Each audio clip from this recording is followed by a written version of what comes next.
Sheet cake naman tayo for today's video. Mga mi, tara na G! Pagkatapos ng 2 weeks na pahinga natin at bakasyon kasama ng family, finally balik na naman tayo sa reality. Kahit nasa bakasyon pa ang utak ko, ready na tayo na gumawa ulit ng mga bagong cake. So nag-open na ulit tayo para sa mga bagong set of orders natin.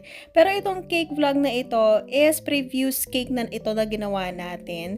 Ngayon lang natin na-i-post. So sheet cake siya, medi ang tawag natin dito sa sheet cake na to kasi ito yung medium size natin. 10 by 14 by 2 inches ang size niya. Plain white lang din ang pinaka-color ng base cake natin. And meron lang siyang touch of blue. Yun yung request ni customer natin. Less than 1,000 pesos lang ito mga mima ko. 850 pesos lang natin ito binenta. Since considered siya as dedication sheet cake sa aking menu. Kung makikita ninyo, hindi pa tayo ganun ka-expert mag-pipe ng ating mga flowers using our piping tip. Pero, panglaban na yan mga mima ko. Syempre, walang iba kung hindi ACC whipping cream ang lagi nating ginagamit sa mga icing natin dahil dagdag stability talaga. Napakabango at napakasarap ng whipping cream na ito. Kaya kung ako sa inyo, mag-ACC ka na! Amazing! Kung napansin ninyo, sa post ko, kanina nag-post ako na wala tayong price increase sa ating mga cakes dahil kaya pa rin nating makipagsabayan sa nagsipagtaasan na expenses.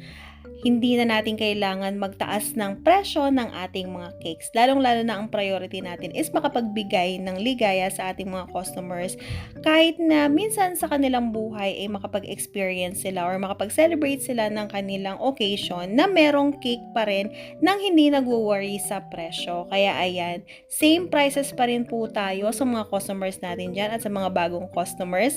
Kung gusto nyo lang po mag-order is mag-message lang po kayo sa business page natin na Cake and Rolls at agad-agad po natin kayong aasikasuhin. Ayan.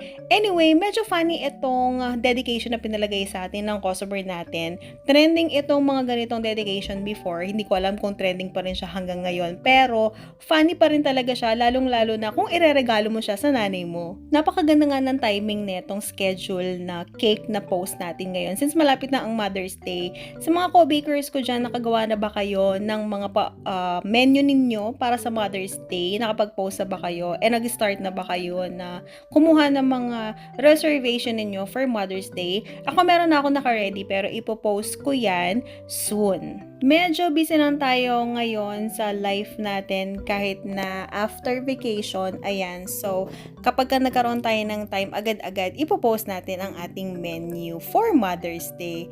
At ito na ang final result! O diba, ang shala ng cake natin, napakasarap tingnan sa mga mata. And that's it for today. See you on our next video. Bye!